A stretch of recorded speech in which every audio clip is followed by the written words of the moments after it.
Pinkie Pie tenderly finished cleaning and wrapping her wounds. Her leg still throbbed from the bite wound, but at least now it would start to heal properly.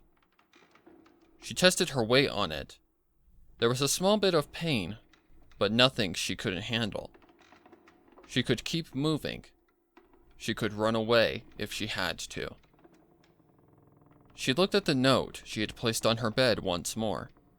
It had been resting at the bottom of the balloon's basket, as if it had been waiting for her to find it.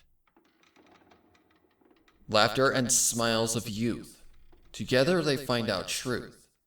Dreams of the future are held, as fears of the past are expelled. She had been dwelling on this note since she'd found it. She knew it was a riddle. She wasn't very good with riddles, but her mind had finally calmed down enough now to start thinking more coherently. Her brain was finally not reeling from horror long enough to take deciphering these words seriously. Well, I guess the first line means false. False finding truth. Like, learning? That word sparked it for her. Oh! This riddle is about a school, she said, rereading the riddle in context of a school, and all the lines fit. So, does that mean I should head for the school? She asked herself.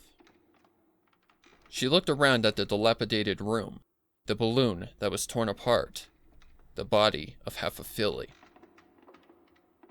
No reason to stay here. She sighed as she packed the note into her bag before grabbing the lantern and heading outside. She shivered as she hit the cold, snowy air once more. She hadn't realized how warm it was being inside of the buildings. She turned the lantern off and placed it back in the bag. She then began her gallop towards the school.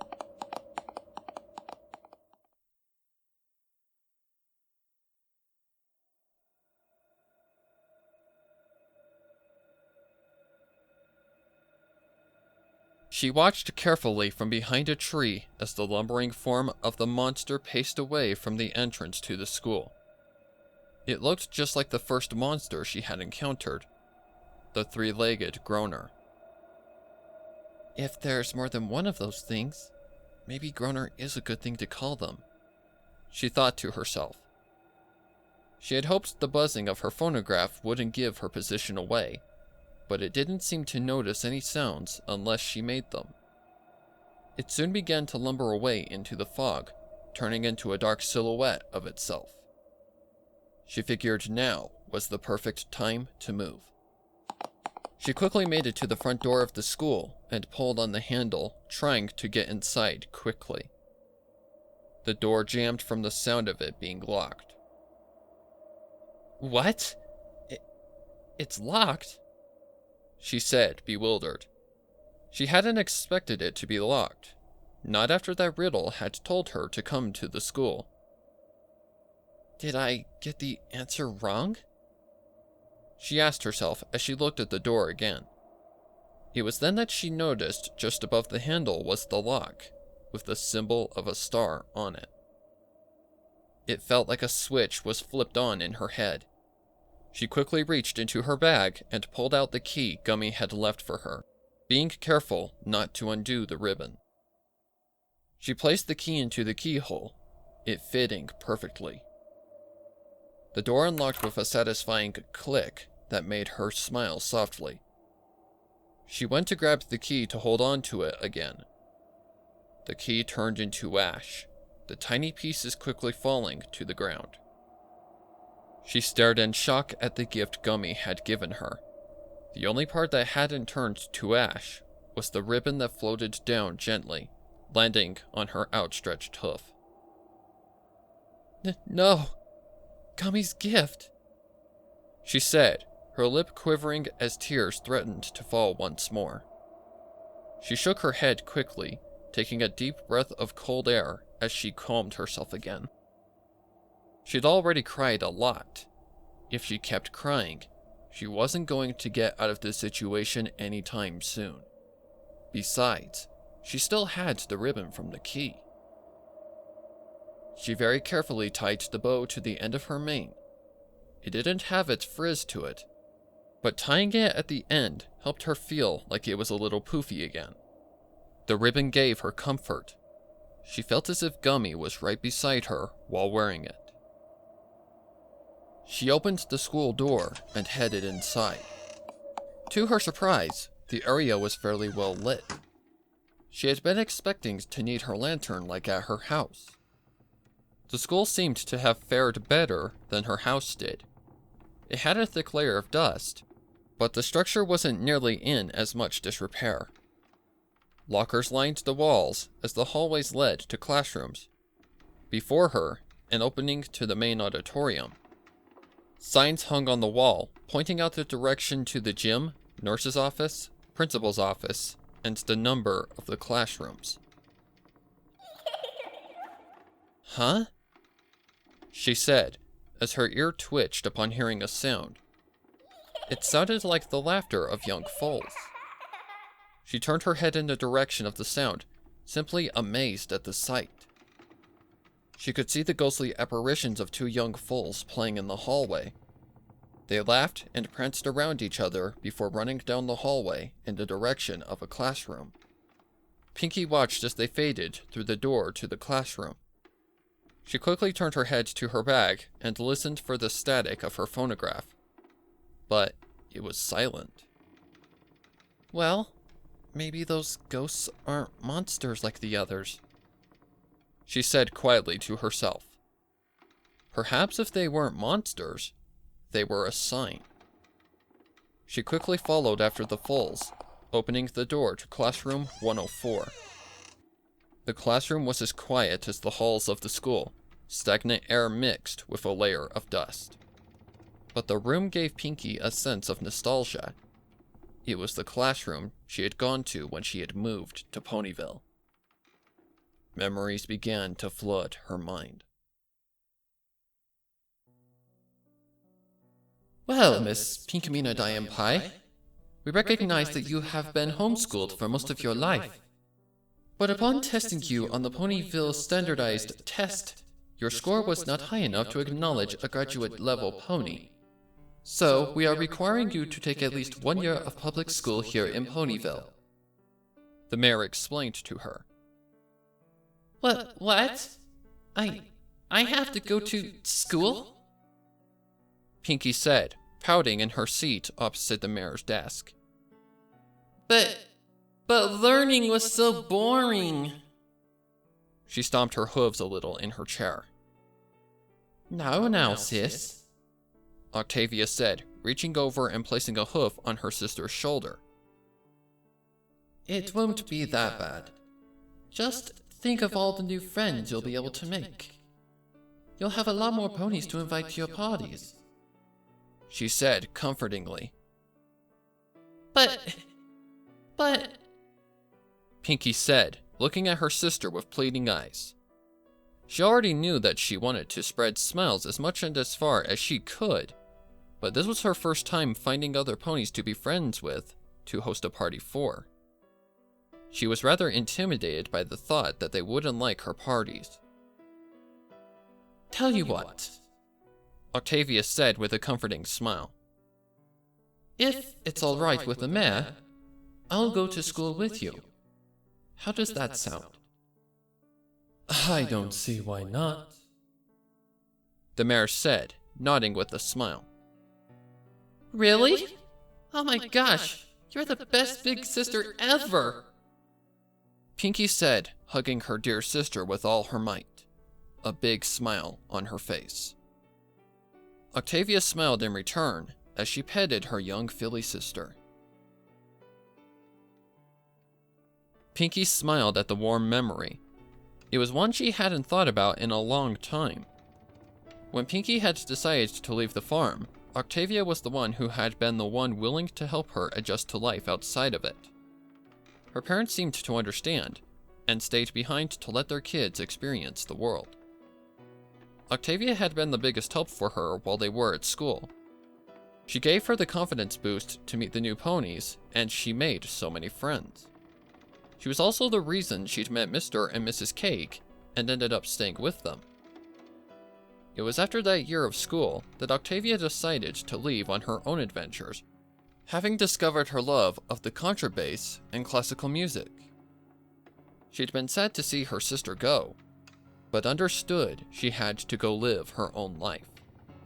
Besides, she left her in the care of some very wonderful friends. Pinkie walked down the rows of desks with a soft but warm smile on her face. The room certainly gave her plenty of happy memories to remember. She stopped before her old desk in remembrance, but noticed a piece of paper lying on top of it. "What's this?" she asked before taking a quick breath and blowing the dust off of the paper. Sitting on her desk was a little foal's drawing. On it was the picture of a family smiling on a rock farm. She gently placed a hoof against it. It was one of her old drawings. She smiled as she remembered the fondness she had for doodling during class. She could see their old house in the background, her mother and father standing behind their kids in the foreground. She smiled at the cute scribbling of her and Octavia. "Wait," she said, suddenly realizing something. She took her hoof away from the picture and stared at it. Something was wrong with this picture. She couldn't put her hoof on it, though. "It's my family. What would give me the impression something's wrong?" She stared at the happy family of 4. She couldn't fight the strong urge that there was something wrong with the picture, but no matter how she racked her brain, nothing seemed to come to mind. She scrutinized the picture carefully. "I'm sure if Octavia was here, she'd know what the problem was." Pinkie shook her head softly. "She always was the smartest of us. If we were ever in trouble, she'd always bail us out." Her words stopped dead.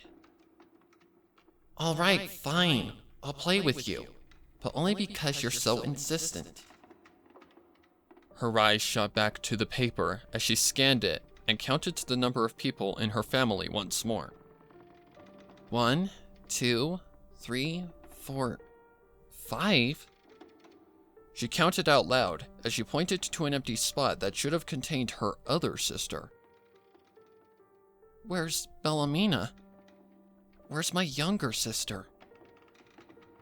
She scoured the picture for any sign of her. She wouldn't have drawn a picture of her family without her, would she? Wait, come to think of it, when was the last time I thought about Bellamina? She asked herself quietly. She remembered thinking about Octavia several times over the years, but she'd never thought about Bellamina. "Oh my gosh! I must be the worst sister in the world!" she said, feeling so rotten for having forgotten about her other sister. She tried to recall memories of her sister desperately, but the only thing that came to mind was the story of how she got her cutie mark. But beyond that, she shook her head furiously, trying to jog loose any memory, but she didn't remember anything else. She looked down somberly before slamming a hoof against the ground. "I'm so sorry, Bellamina.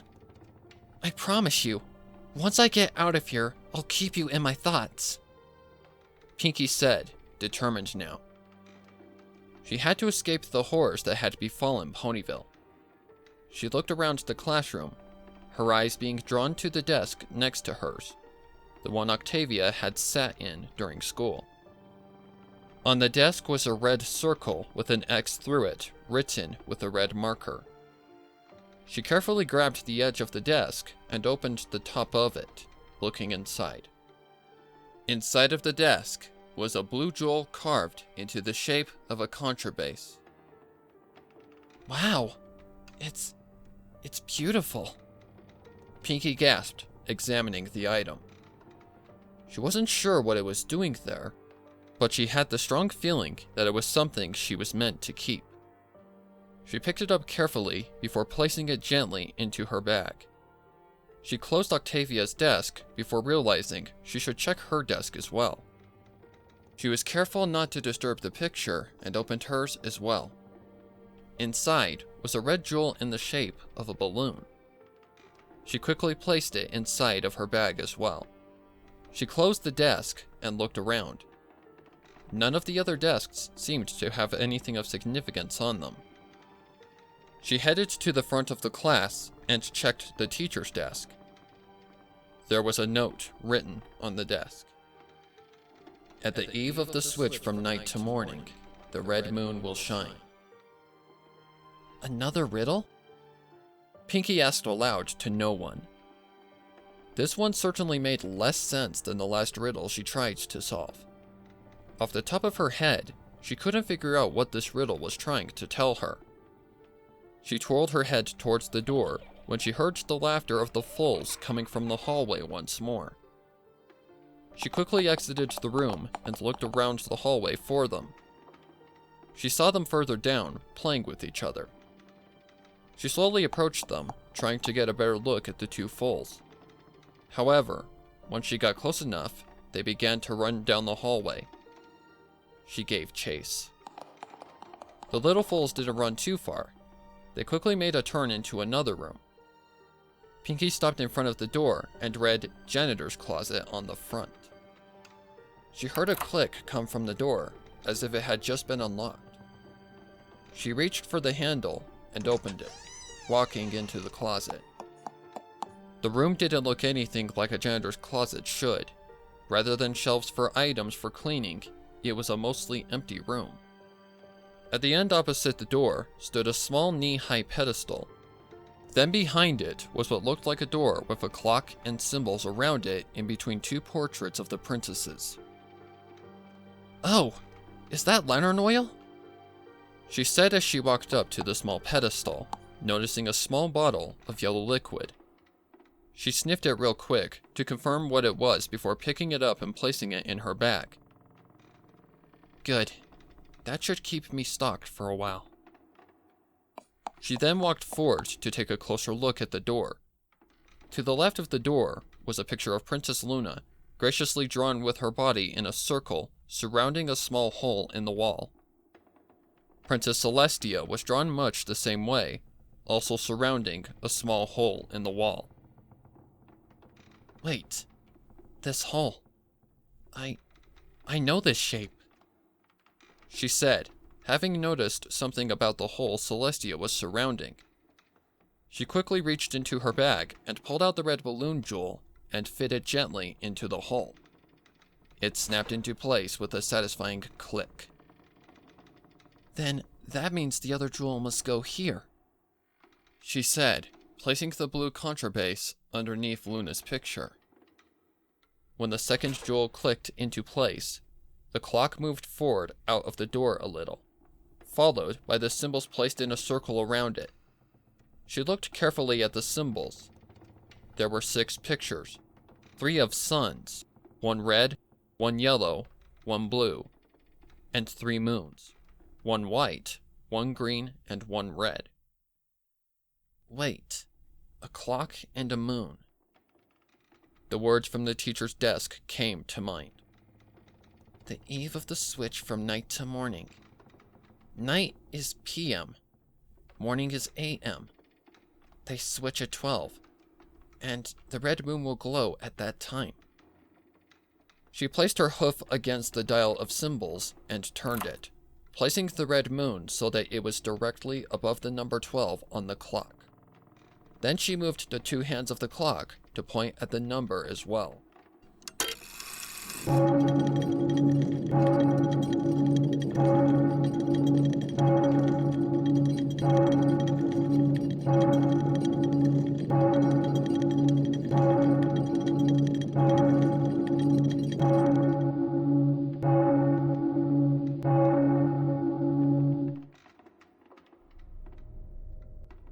The clock chimed 12 times as it and the dial moved back into the door before the door moved up and rose into the ceiling, opening the path. Pinky quickly walked into the next room. Huh? She said as her ear twitched. She heard a very quiet sound, like it was a sound coming from Ponyville itself. She recognized it as a siren. A siren was blaring in the distance. She wasn't sure what it meant, but she had the gut instinct it didn't mean anything good. She focused on the room before her. She regretted it instantly. The room itself gave off the stench of it rotting. The ceiling was brown with missing tiles. The walls were a mess of peeling rotted walls, and the floor was covered in dirt, mold, and grime. Holes littered the room, revealing a mesh of iron grating behind them. Apparently the foundation holding the room together. 2 dead ponies hung from the corners of the room, their bodies wrapped in some kind of cloth, but their blood splattered the walls and the floors next to them. They hung by chains and metal that kept them suspended. On the wall between them was a single word written in their blood. Run. She didn't need to be told twice as she ran out of the room. She ran out of the janitor's closet and back into the hallway. Wait, what happened to the light? She asked as the hallway she entered was pitch black. She quickly reached into her bag and pulled out her lantern.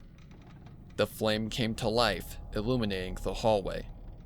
She gasped as the hallway was no longer that of the calm and quiet schools, but instead was made of the same dilapidated materials as the room she'd just escaped.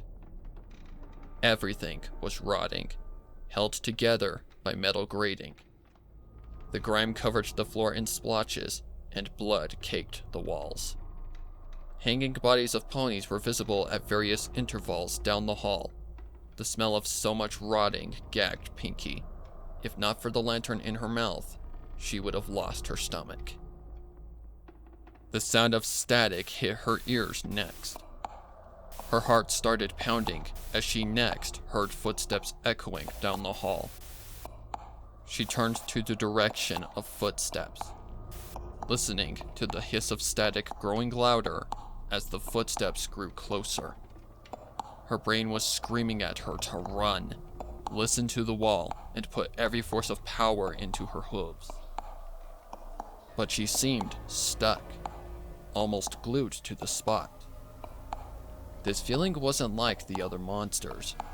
This sensation was piercing down right into her very soul. This feeling was biting into her and was forcing her hooves to stay. The edge of the light hit the creature. It walked further into the edge of her light, and she felt her heart stop for just a brief moment. It was one of the monsters of her nightmare. It was a tall, slender pony that towered over her. It had no face. Its skin clung to its face and body as if they were attached directly to its bones. It was pale, deathly pale, accentuated by the black suit and red tie it wore on its torso. It continued to take slow, careful steps toward her. Every hoof step echoed in her brain like it was trying to grate her mind. The phonograph erupted into a loud, high-pitched ringing as she felt a pain strike her mind. She finally felt herself no longer glued to the spot, and with every ounce of strength, she turned around and ran. Her heart erupted into her throat and beat a mile a minute as her hoofs connected loudly with every single step she took. She didn't care about the grime or the bodies she passed. She had to get away. Her mind grated with the feeling of a haze that the creature seemed to bring with its presence. The loud ringing of the phonograph seemed to be the only thing that kept her in any state of mind to run as fast as she could. She rounded a corner with lightning speed. She was putting everything into this. She knew she could run fast. She could keep up with if not outrun Rainbow Dash at times. She had to be losing the Slender Pony. She had to be escaping. She dared to look over her shoulder. It was keeping up with her. It seemed to only be walking, but somehow the slow-paced canter it strutted kept up, and his whole being seemed to slide toward her, as if there was no escaping. Her mind reeled, and she whipped her head forward, trying to go faster. She had to turn another corner. Her hoof caught under one of her legs, and she nearly fell. She scrambled her legs and took off again.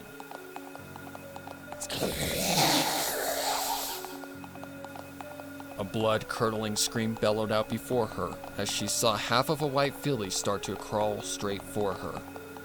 She jumped over it, its tongue passing over one of her hooves as it tried to bite her. The screams of the filly were cut short as she heard the sound of it being crushed by the monster chasing her. Her stomach hit her hard inside of her throat as her lungs burned. Her mind was reeling, and the haze was growing. I can't escape. I can't escape. I can't escape. I can't escape. I can't escape. The words yelled and flung themselves to the very corners of her mind. She felt it. She was about to die.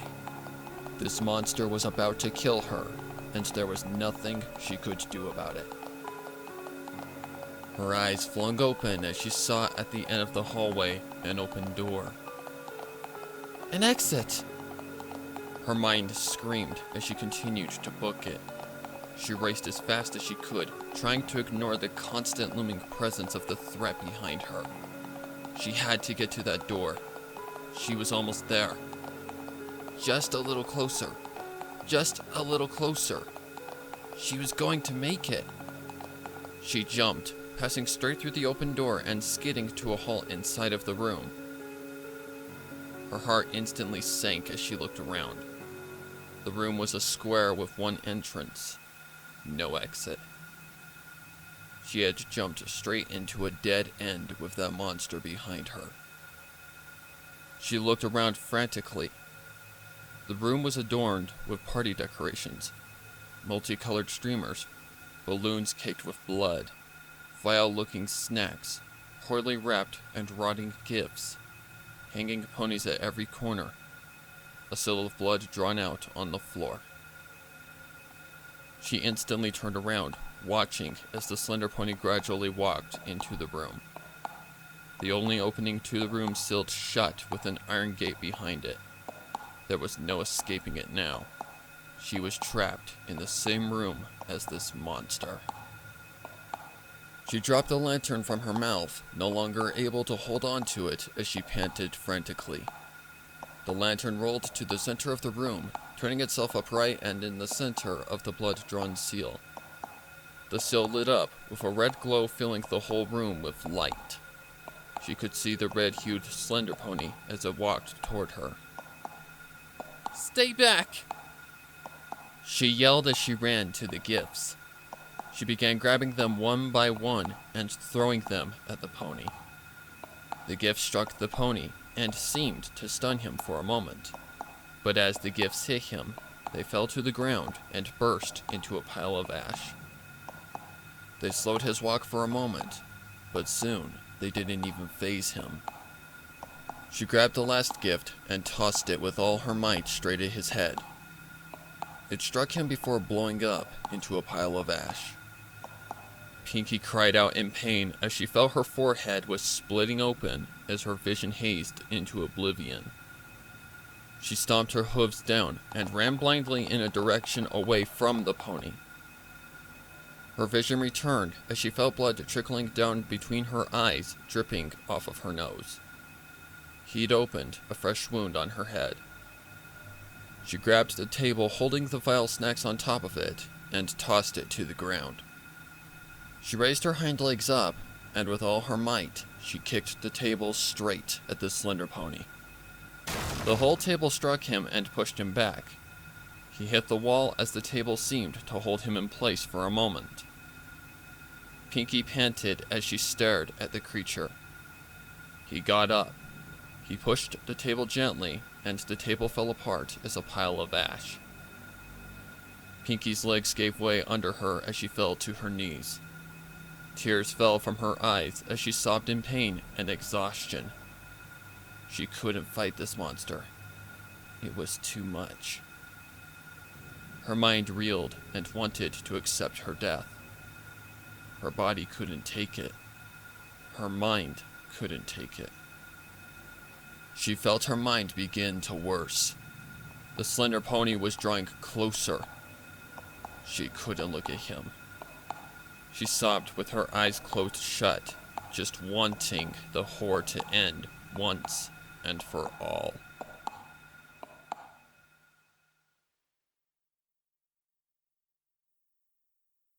The pain stopped. The hoofsteps of the pony had stopped getting closer. The ringing of the phonograph was dying down.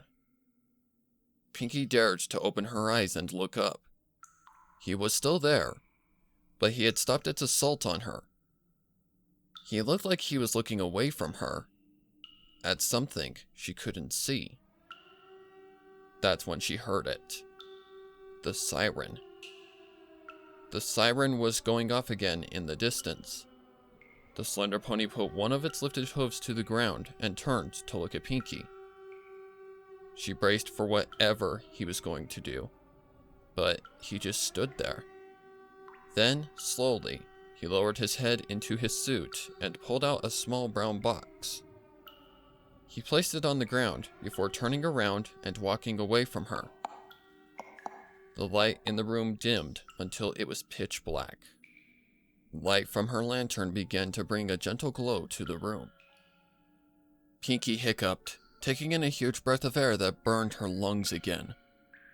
She could feel her heart racing at top speed as she began to get her bearings. The room wasn't the one she had just been in. It looked like a normal basement. It had pipes and fixtures that controlled water and heating throughout the building. Her lantern lay on its side in the middle of the room, glowing with its gentle flame. The brown box was still there, where the slender pony had left it. Words failed Pinky. She didn't have the strength to get up at the moment. She lowered her head and let herself sob again.